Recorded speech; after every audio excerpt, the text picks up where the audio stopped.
Pernah gak sih kamu debat sama temen kamu terus dia bilang gini, pokoknya gue yang benar. Padahal nggak ada data, nggak ada logika juga. Ini salah satu contoh klasik dari sesat berpikir. Dan supaya kamu tidak terjebak dalam situasi ini, penting untuk kita belajar tentang logika. Halo, saya Anastia, mahasiswi aktif di Universitas Terbuka Bogor, jurusan Ilmu Komunikasi.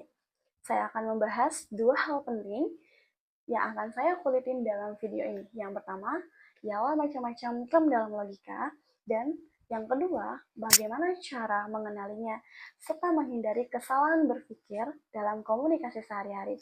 Yuk, langsung kita mulai. Singkatnya, term itu adalah kata atau istilah-istilah. Kalau satu kata, dia disebut term sederhana. Kalau dua kata, dia disebut term kompleks. Term sendiri dibagi menjadi dua bagian. Yang pertama, term konotasi dan term denotasi. Term konotasi itu lebih kepada makna atau isi term yang masih umum dan lebih sempit. Sedangkan term denotasi itu seperti contoh nyata dari semua isi term yang lebih khusus lagi. Nah, saya akan memberikan contoh. Term jendela. Untuk konotasinya, lubang di dinding atau sebuah kendaraan untuk masuknya cahaya dan udara. Denotasinya, jendela kamar, jendela rumah sakit, jendela mobil, dan lain sebagainya. Apa sih maksud contoh yang saya berikan? Berikut penjelasannya. Singkatnya, konotasi tidak lain adalah sebuah definisi, sedangkan denotasi lebih merujuk seperti himpunan. Nah, hubungan antara denotasi serta konotasi ini berbentuk berbalikan, yang mana ketika satu bertambah, maka yang satu akan berkurang. Saya akan memberikan satu buah contoh lagi agar segala penjelasan saya tentang denotasi dan konotasi dapat diterima dengan baik. Termnya manusia. Denotasinya, orang Eropa, orang Australia, orang Indonesia, orang Arab, anak perempuan, anak laki-laki, ayah, ibu, dan siapapun yang bisa disebut manusia. Konotasinya, hewan yang berakal budi menurut Aristoteles dan makhluk yang berakal budi menurut KBBI. Stop, jangan salah paham. Yang baru saya sebutkan adalah definisi dari manusia itu sendiri. Masih ingat kan kalau konotasi itu tidak lain adalah definisi. Term dibedakan menjadi 4 kelompok. Pembagian term menurut konotasinya, pembagian term menurut denotasinya, pembagian term menurut cara beradanya sesuatu, pembagian term menurut cara menerangkan sesuatu. Nah, sekarang saya akan menjelaskan dan memberikan contoh bentuk dari sesat berpikir dan bagaimana terhindar dari logical fallacy. Kekeliruan berpikir atau sesat pikir adalah kesimpulan yang dibuat dengan langkah-langkah yang tidak sah karena melanggar kaidah-kaidah logika. Sebagai suatu sistem, logika sendiri memiliki aturan atau kaidah-kaidah yang harus diikuti. Ini disebut sebagai prinsip penalaran, yang kalau dilanggar, maka akan menyebabkan sesat pikir atau kekeliruan dalam berpikir yang menghasilkan kesimpulan-kesimpulan yang tidak sah. Menurut Irving M. Copy, sesat pikir itu dibagi menjadi dua, sesat pikir formal dan sesat pikir informal. Sesat pikir formal dibagi lagi menjadi dua, sesat pikir pertalian dan sesat pikir kemakna gandaan. Lalu, para ahli logika membaginya menjadi 3 bagian, sesat pikir formal, sesat pikir verbal, dan sesat pikir material. Sesat pikir formal itu disebabkan karena kekeliruan terhadap bentuknya, sedangkan sesat pikir verbal itu disebabkan oleh kekeliruan terhadap kata-katanya. Yang terakhir adalah sesat pikir material yang disebabkan kekeliruan terhadap penalarannya. Nah, saya akan memberikan contoh dari sesat pikir formal, verbal, dan sesat pikir material. Sesat pikir formal, sebuah binatang yang bisa terbang adalah binatang bersayap. Elang adalah binatang yang bisa terbang.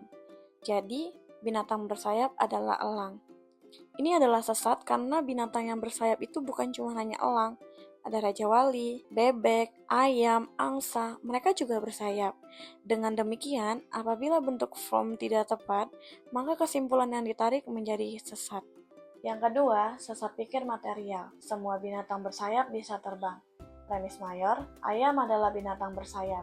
Premis minor, Jadi, ayam bisa terbang. Kesimpulan, secara bentuk atau form, ini sudah tepat, tapi premis mayornya salah, karena nggak sesuai dengan kenyataan. Yang kita tahu, tidak semua binatang bersayap bisa terbang, sehingga kesimpulan yang ditarik menjadi salah. Dengan demikian, jika salah satu isi atau metode dari premis salah, maka dipastikan kesimpulan pun menjadi sesat. Yang terakhir, sesat pikir verbal. Semua yang bisa terbang pasti bersayap. Perasaan ini bisa terbang. Jadi, perasaan ini pasti bersayap. Ini sudah pasti sesat, karena secara penggunaan kata atau verbal, istilah terbang itu memiliki makna yang ganda. Bisa terbang karena memang sebenar-benarnya terbang, bisa juga terbang dalam artian terlalu gembira. Ada 4 prinsip dasar penalaran, yaitu yang pertama prinsip identitas. Prinsip, sesuatu adalah dirinya sendiri. Sesat pikir, menganggap sesuatu yang bukan dirinya sebagai dirinya. Contoh, robot ini adalah manusia. Yang kedua, prinsip non-kontradiksi. Prinsip, sesuatu tidak bisa menjadi dirinya dan bukan dirinya pada waktu yang sama. Sesat pikir, pernyataan yang kontradiktif.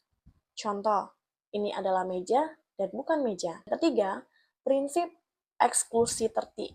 Prinsip, sesuatu adalah A atau bukan A, tidak ada pilihan ketiga. Sesat pikir membatasi pilihan hanya pada 2 kemungkinan. Contoh, jika kamu tidak setuju dengan saya, kamu pasti salah. 4. Prinsip cukup alasan. Prinsip, setiap kesimpulan harus memiliki alasan yang cukup. Sesat pikir, mengambil kesimpulan tanpa alasan yang sah. Contoh, dia pasti jahat karena penampilannya buruk. Jadi, jika prinsip-prinsip ini tidak diterapkan dengan baik, kita beresiko jatuh kepada sesat pikir yang menghasilkan kesimpulan yang salah bertentangan dan tidak memiliki dasar yang jelas.